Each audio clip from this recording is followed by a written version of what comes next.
At Cocktail, delivering happiness at South by Southwest. We're super excited to be joined by Tim Ferriss, author of a couple of great books. You're very kind. Very kind. 2 books. Yeah. So far. Awesome. So thank you so much for joining us. Can you just share a little bit about what you're all about, what your day-to-day is as Tim an author? Ferriss's day-to-day. Well, I just finished the second book. So Yeah. I had the 4-Hour Workweek, which Right. came out in 2007, which debuted really here at South by Southwest. So that was my first tipping point. So I owe a Right. lot to South by. And then the 4-Hour Body, which came out in December, Right. most recently, of 2010. So now that that book is done, it took 3 years to do. I'm in the lull before the next storm, and I haven't decided exactly what my next project is. Okay. I think what inspires me is the feedback I get from my readers at this point. And for a very long time, I wanted to be a professor. I thought I was going to be teaching in whether it was high school or a college scenario after, let's just say, 10 years in the business world. So after I had learned a number of lessons that I felt could be transmitted and taught to students, I would go back to my roots in academia. And it turned out that the book and the blog were just much better leverage for teaching. I really enjoy learning, and I enjoy teaching, and I think that I enjoy the teaching many times more than I enjoy the learning, which is a bit of an obsession of mine to begin with. So those are 2 things that drive me. Top of mind right now, 2 things. One would be literacy, helping spread literacy. So I'm going to be working with Room to Read, which is a fantastic nonprofit. Over the next year or so, we're going to be building, the target is 100 schools or 100 libraries in developing countries in particular. I work with Donors Choose in the U.S. Second would be storytelling, really studying the art of storytelling. There are a number of books out. Tell to Win is one of them. It's out right now, which is quite good. But I'm looking at screenplays and script writing. So looking at the visual medium and how you can have the greatest impact for storytelling using that visual medium. So I'll be looking really closely at that over the next few months.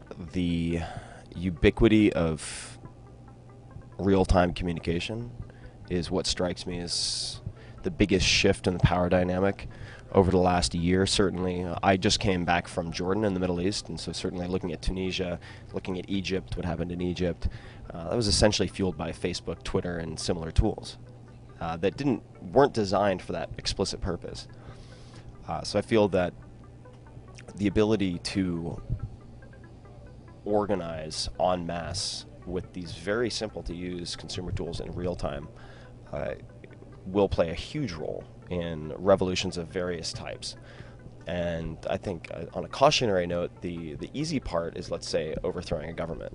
The hard part is then building a new government. I think medicine is where you'll see many breakthroughs with collective intelligence through self-tracking. So this is no big surprise, but I've spent 3 years looking at this for the 4-Hour Body, and I think that whether you look at a site like curetogether.com or Patients Like Me, when you have millions of people with iPhones, once physical tracking becomes the default, meaning you don't have to choose whether you're going to track certain aspects of your body, it's done automatically.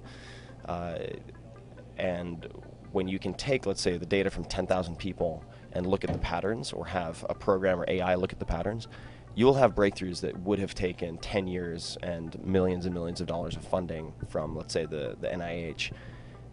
And you could accomplish that in the span of a day, 2 less, which I think is really is exciting for me personally.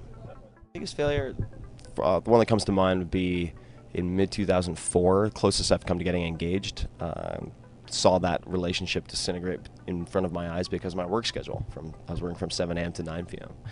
And I was given a parting plaque, effectively, that said business hours end at 5 p.m. She said you should keep this on your desk as a reminder for your personal health, and she was right. And I think that I certainly view as a failure to prioritize properly, and also not realizing at the time that income really has no value without time. I would say that with any creative endeavor, whether that's a startup, certainly a book, you're really signing up voluntarily for a manic depressive experience, and it's important that you realize that when you get started.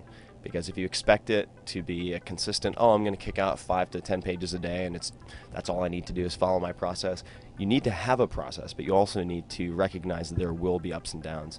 So if you have a period of, let's say, a week where you just cannot, for whatever reason, spit out even a page of useful content, in the case of writing a book, you should have a companion like Bird by Bird. It's a book by Anne Lamott, which talks about the psychological trials and tribulations of writing, so that you realize this is normal, so you don't freak out and then take what might have lasted 5 days and extend it to 4 weeks and then cancel your book contract and go into a big funk. It's not necessary. So realize when you sign up for any creative endeavor where there are a lot of factors that are unpredictable, where the course is going to change, that you're signing up for some pretty serious ups and downs. I would just say that happiness in many cases is a decision. So really, first thing in the morning, make a list of the things that you're grateful for, and that's a very good primer, a way to infuse a positive outlook starting from when you set foot out of your bed. So I would say that, generally speaking, and coming from someone who has come to know some very, very wealthy people, or people who have come into wealth very suddenly, hundreds of millions of dollars, it doesn't really make a difference. People are generally as happy or as miserable as they were beforehand, just amplified maybe 10% more so in either direction. So just decide that you're going to be grateful and focus on appreciation as much as achievement. And I think that's an important factor to keep in mind.